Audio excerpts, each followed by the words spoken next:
China's President Xi Jinping told members of the Shanghai Cooperation Organization, that includes Russia and its latest member Belarus, that they must work together to resist external interference and firmly support one another and address each other's concerns.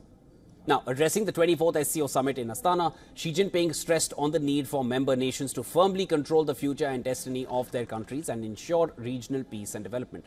Since its inception in Shanghai in 2001, the Shanghai Cooperation Organization, the SCO, has expanded from a regional organization with 6 members into a trans-regional bloc with 10 full members. Belarus is the latest country to officially join the bloc on Thursday. Now, on the sidelines of the Shanghai Cooperation Organization, SCO, Russian President Vladimir Putin met his Chinese counterpart Xi Jinping and hailed their country's partnership. Both Putin and Xi commended the grouping's expanding membership.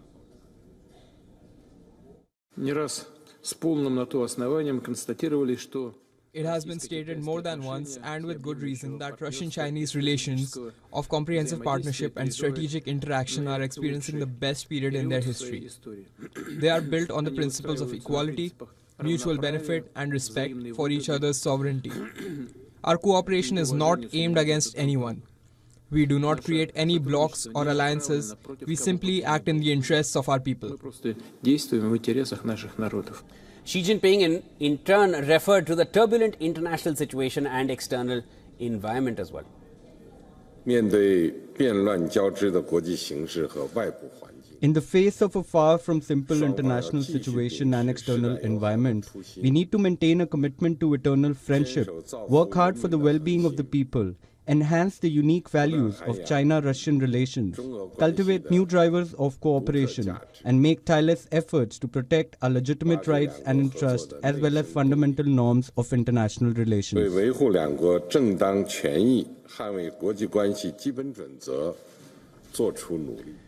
This is Xi Jinping and Vladimir Putin's second meeting in 2 months. The two countries are facing the heat of West over their regional policies. China for what US calls its increasingly assertive action in the Asia-Pacific region and its policy towards Taiwan, and Russia for its ongoing invasion of Ukraine.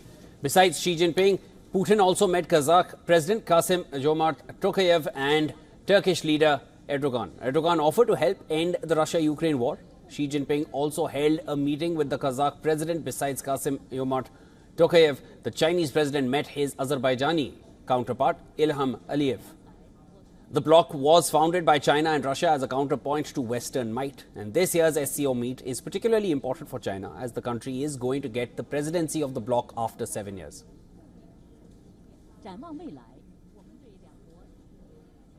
All right, for more on this, our correspondent Anas Malik is joining us. He's live with us from Astana. Anas, of course, you're in the midst of all the action. Give us a roundup of the latest developments. Well, there are two things that have happened that we know for sure. That is, number one, the accession of Belarus to the SCO has been signed by all of the member states, and that has been ratified as well. That means that Belarus is now officially the 10th member of the grouping. The second framework that has been signed is to protect environment across member nations. So that has also been jointly signed. What we also know is that while I talk to you right now is when the Astana Declaration is being signed, and after which the break will be done. 20 resolutions are part of the Astana Declaration that also talk about setting up an SCO investment fund and to trade in national currencies, if not in common currencies.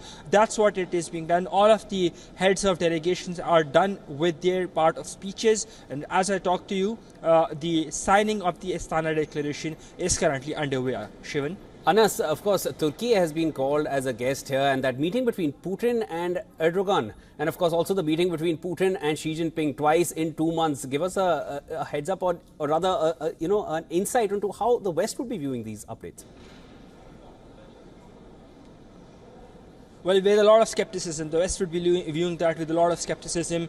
And in fact, President Putin went on to say in his meeting with President Xi that it is this partnership that is a stabilizing factor in the world. The China-Russia partnership is what is the stabilizing factor. That's what President Putin had said. This meeting will be viewed quite a lot, but with a lot of skepticism in context of especially in context of the Ukraine-Russia conflict, and how China decided to stay away from the peace summit that happened just last month in Geneva as well. So in that context, it would be quite closely washed out. You rightly mentioned about Turkey being part of the invited. Well, it is the SCO Plus meeting that is first that is happening. It kicks off in about an hour and a half from now, and the SCO Plus meeting is something that would also have the Qatari Emir in participation, the ruler of Ras Al Khaimah from the UAE in participation, the Mongolian president in participation, the Azerbaijan president in participation, and the Turkish president in participation. The agenda is common, is about development, and is about developing the cross-party mechanisms for development in this region. So it's going to be really interesting because as to whatever the conclusion of the SCO Plus format meeting would be, would have a direct and a significant bearing on the relationship and the outcomes of how the West would want the world to see through its lens, and how this particular bloc or this particular regional grouping would want to redefine the Western narrative.